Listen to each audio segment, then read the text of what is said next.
अस्सलामु अलैकुम वरहमतुल्लाहि वबरकातुहू। आओ मसाइल सीखे ग्रुप में आप सबका इस्तकबाल है। ज़कात के मसाइल के वीडियो का ये तीसरा हिस्सा है। आज हम बात करेंगे कि बिल्डरों पर कैसे ज़कात वाजिब होती है और उनको कैसे हिसाब करना चाहिए, और फ्लैट खरीदने वालों पर किस तरह ज़कात वाजिब होती है और उन्हें किस तरह से हिसाब करना चाहिए। आज इसी लाइन के हम 10 मसाइल बयान करेंगे। नंबर 1, बिल्डरों का मसला यह है कि वो बिल्डिंग बनाने के लिए जमीन खरीदते हैं, लेकिन बिल्डिंग बनाने में कई साल लग जाते हैं। कुछ गवर्नमेंट की पाबंदियां होती है, कुछ कानूनी मजबूरियां होती है और बहुत सारे एनओसीज वगैरह लेने पड़ते हैं। इसमें काफी वक्त लग जाता है, इसलिए कितने दिनों में काम शुरू होगा इसका अंदाजा लगाना काफी मुश्किल होता है। फिर कभी कभी government school, garden, library, hospital, bus depot वगैरह के रिजर्वेशन भी डाल देती है। इस तरह के बहुत सारे मसाइल बिल्डरों के सामने होते हैं। गोया बिल्डिंग का काम शुरू करना एक गैर यकीनी काम होता है कि कब शुरू होगा। बिल्डिंग की इजाजत मिलने में 2 साल, 3 साल, 5 साल भी लग जाते हैं वगैरह वगैरह। तो अब सवाल ये पैदा होता है कि जो जमीन खरीदी गई है बिल्डिंग बनाने के लिए, वो माल तिजारत के हुक्म में कब आएगी, ज़कात कब देनी होगी। जमीन खरीदी गई तब, बिल्डिंग बनाने का काम शुरू हुआ तब, या फिर पूरी बिल्डिंग तैयार हो गई तब।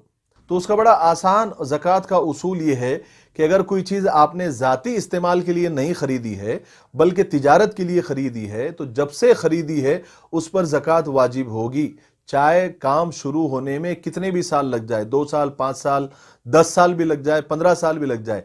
जब से आपने ज़मीन खरीदी है तब से आपको उसकी हर साल ज़कात देनी होगी।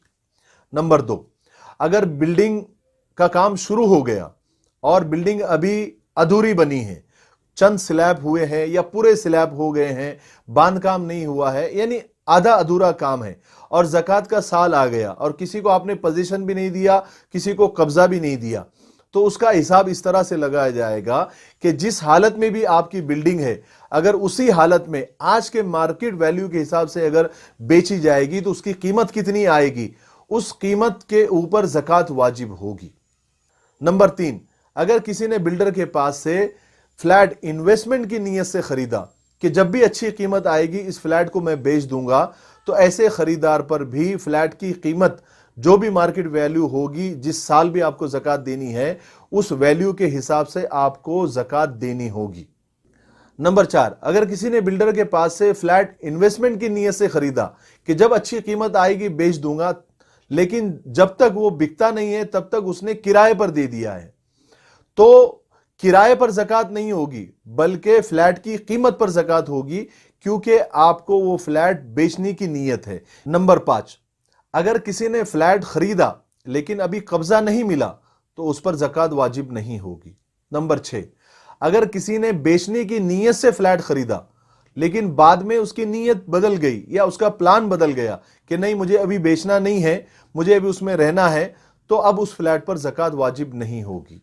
नंबर 7, अगर किसी ने फ्लैट के लिए पैसे इकट्ठा किए थे लेकिन बिल्डर को नहीं दिए थे और दरमियान में ज़कात की अदायगी का वक्त आ गया, तो उन रखे हुए पैसों पर भी ज़कात देनी होगी। नंबर 8, आजकल कारोबारी लोग या बड़े बड़े बिजनेसमैन लोग, मालदार लोग अच्छी खासी रकम बैंक से लोन पर लेते हैं, और ये अमाउंट इतनी बड़ी होती है कि अगर इनको कर्ज में शुमार किया जाएगा तो अक्सर मालदारों पर ज़कात ही वाजिब नहीं होगी। इसलिए कारोबारी और व्यापारी और बिजनेसमैन लोगों के लिए मोहतात राय ये है कि ये साल भर का, यानी जिस साल ज़कात अभी देनी है, ये साल भर का 12 महीने का जो इंस्टॉलमेंट अभी उनको जो उन्होंने भरा है, सिर्फ उतना ही पैसा असल माल में से कट करे और बाकी पूरे माल का हिसाब करके ज़कात अदा करे। नंबर 9, एक सवाल बड़ा आम है, अक्सर लोग करते रहते हैं कि किसी ने 1 लाख, 2 लाख, 5 लाख रुपए डिपॉजिट देकर घर या दुकान किराए पर लिया, तो ये पैसों के ऊपर ज़कात किस पर वाजिब होगी, मकान मालिक, दुकान मालिक पर जिसने डिपॉजिट लिया, या किराएदार पर जिसने डिपॉजिट दिया। तो देखिए उसका जवाब यह है कि डिपॉजिट की हैसियत रहन की होती है, यानी गिरवी की। किरायादार 1 लाख, 2 लाख, 5 लाख रुपए गिरवी रखता है मकान मालिक के पास, और उसके बदले वो मकान और दुकान अपने कब्जे में लेता है और किराया भी देता है, तो ज़कात ना किराएदार पर होगी ना मकान मालिक पर होगी। लेकिन ये उस वक्त है जब ये रहन यानी गिरवी की शक्ल हो, और रहन और गिरवी का मसला ये है कि जिसके पास गिरवी रखा जा रहा है यानी मकान मालिक या दुकान मालिक, तो वो उसे अमानत समझकर उसको रखे, खर्च ना करे, उससे नफा ना उठाए, वो डिपॉजिट की रकम से नफा ना उठाए, उसको इस्तेमाल ना करे। लेकिन आम तौर पर यह होता नहीं है, लोग बिला तकल्लुफ उसे खर्च करते हैं और उसे अपने नफ़े के लिए इस्तेमाल करते हैं, अपने फ़ायदे के लिए इस्तेमाल करते हैं। और किराएदार की तरफ से भी एक तरह की इजाज़त होती है, कोई ऑब्जेक्शन होता नहीं है, इसलिए अब उसे रहन कहना गलत होगा, यानी गिरवी का पैसा कहना गलत होगा, बल्कि उसे कर्ज समझा जाएगा जो किराएदार मकान मालिक या दुकान मालिक को देता है।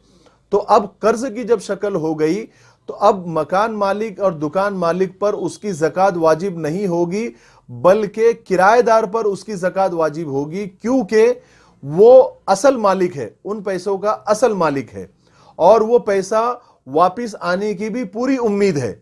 इसलिए किराएदार पर उस डिपॉजिट के पैसों पर ज़कात वाजिब होगी, क्योंकि उसूल ये है कि ऐसा कर्ज जिसकी वापसी की पूरी पूरी उम्मीद हो, उस कर्ज पर ज़कात वाजिब होती है। 10वां मसला और आखिरी मसला, एक उसूल साहिब निसाब हजरात और ज़कात देने वाले हजरात याद रखें। अगर शुरू साल में आप साहिब निसाब थे और अगले साल भी आप साहिब निसाब ही थे, तो बीच साल में जो 12 महीने बीच में गुजरे हैं उसमें आपका माल घटा या बढ़ा, इससे कोई फर्क नहीं पड़ता। जब आइंदा साल की तारीख आपकी आएगी और जितना माल आपके पास होगा उसके हिसाब से आपको ज़कात देनी होगी। मिसाल देकर मैं आपको समझाता हूं।